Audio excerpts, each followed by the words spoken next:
Welcome back, my friends, to TFT Hyperroll with Artark, and a video I hesitate to do because I'm afraid some people might think this is a good idea. It's not, but you know what is a good idea?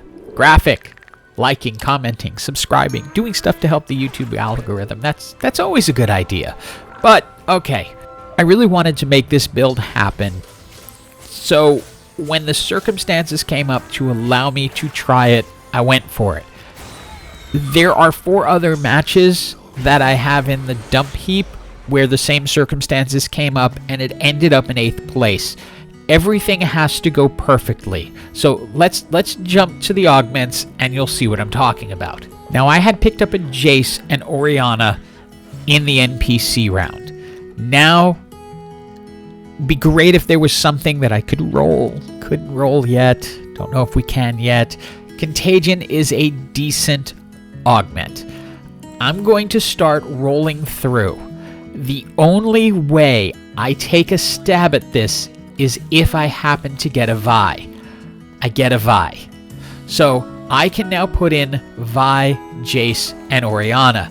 That's going to give me Piltover. Now, here's the thing. You need to lose.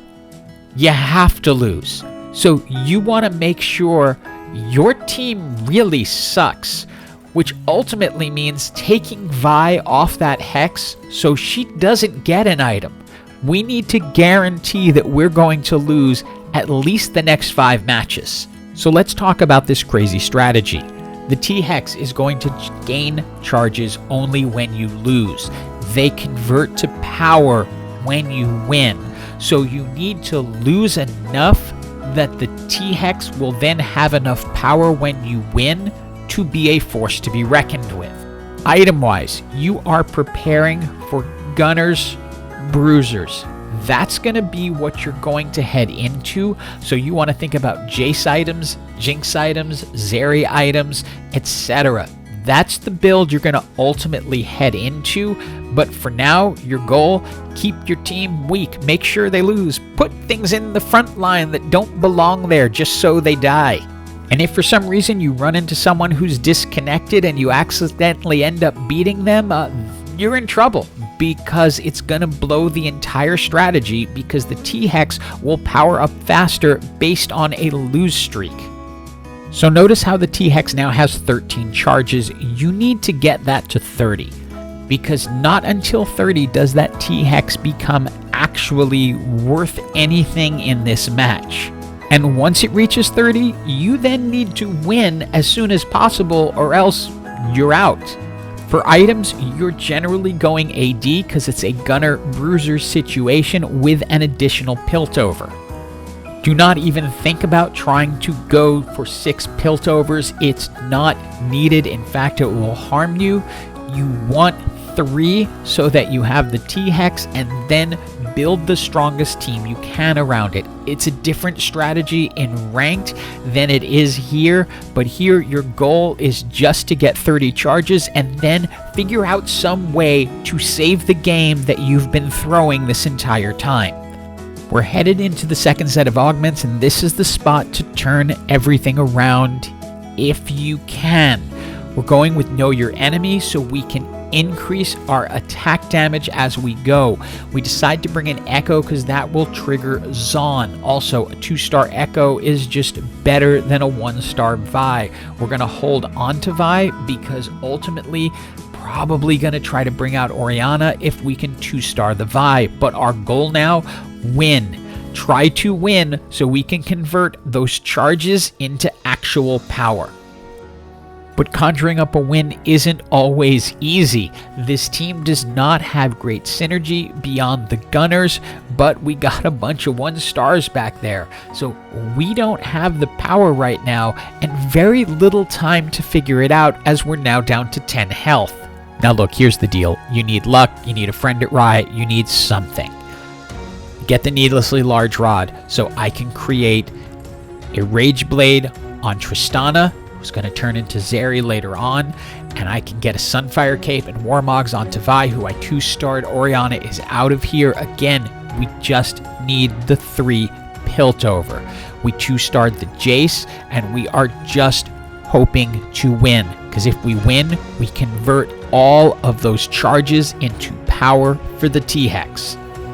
The Noxcrian board gave us a perfect ability to clump in the corner. At this point, the T-Hex is basically useless. He'll die in 2 shots, but it allowed our front line to get out in front, the back line to do their thing, and we win, and all those charges are going to be converted over into power. So what does that mean? That little tiny T-Hex becomes that big, giant monster that now has a breath attack that is going to do over 1,000 magic damage when it winds up. Now, for some reason that I don't know, the T-Hex bugs on its first trip out, and it doesn't do its breath attack. It's just attacking with its little Gatling gun. But still, we're able to win, but it's not doing much damage yet. Just to give you a quick show on how this works, click on the T-Hex, it builds up charges, see it'll be doing 1,368 damage when it charges up its breath attack. Our final augment, since we're relying a lot on gunners, dueling gunners will be great. That will give us additional attack speed and more attack power per gunner. Was hoping we got a Zeri out of it, but no such luck. And now you can get to see what the T-Hex can actually do when it charges up its breath attack. Once it reaches full, it's going to rear back and just unleash on the opponent's backline, leveling them and allowing us to win. We managed to pick up a Scion who goes in for Jarvan. Again, your goal now is going to be Gunners, Bruisers, so you want to have 4 Gunners, 4 Bruisers, and then whatever additional Piltover you need to fill it out so you always stay at 3. That way you keep the T-Hex. First item choice, gonna grab the Hand of Justice. That will work great on any of our Gunners. There's another little story going on here, which is I have a second 2-star Echo, and I've already put a Hextech Gunblade on him. Adding the Rabadon's Death Cap will give him more power. If I happen to get him up to 3 stars, he will make a very solid 3rd Piltover unit in the front rather than Orianna or even Heimerdinger. The T-Hex will keep getting bigger as you win because it always has 1 charge that can be converted over to power. The problem is if you don't lose those first several matches, you'll never get to the 30 required to unleash the breath attack. And behind the might of our T-Hex, we are now into the top 4. So let me answer some general questions as well. Why not Cho? Cho's usually my lead for Gunners Brawlers, but you must start with 3 Piltover. If you don't have 3 Piltover at the start of the game, don't even try this. You're gonna then have to lose late, and you're likely not going to win. Forget likely, it just isn't going to happen. You need to take all your losses when you're only losing 2 health. Final 2 items, anything you can do to slow up the other team. And although I consider a guard breaker for a little while here for Senna, just to give her a little more power, ultimately you want the ZZ Rot to just create a little bit more chaos in the front line. Here, Zeke's Herald is a pretty easy choice. Any chance to speed up Zeri's attack and Senna's attack, take it. With Jace in the middle, he'll also be increasing their attacks as well through his ult. And this is in essence your final build if you decide to try something crazy like this. You're going to have 4 Bruisers in front holding that line, the Gunners in back doing as much damage as possible, and then the T-Hex just roaring and destroying the backline of the opposing team. You should be able to get in and out pretty easy. Once you have a fully powered T-Hex, it even works well against Baron. I beg of you, do not try to force this. Even if you get 3 Piltovers in the very first round, tread very carefully. It's happened to me several times. It's only worked once. Every other time has been an 8th place finish because you need to win when you need to win. Once you have the T-Hex, you're pretty good to go. but be careful. It's a fun build to watch. Really is a trap. Hope you enjoyed this video. Again, don't try this at home.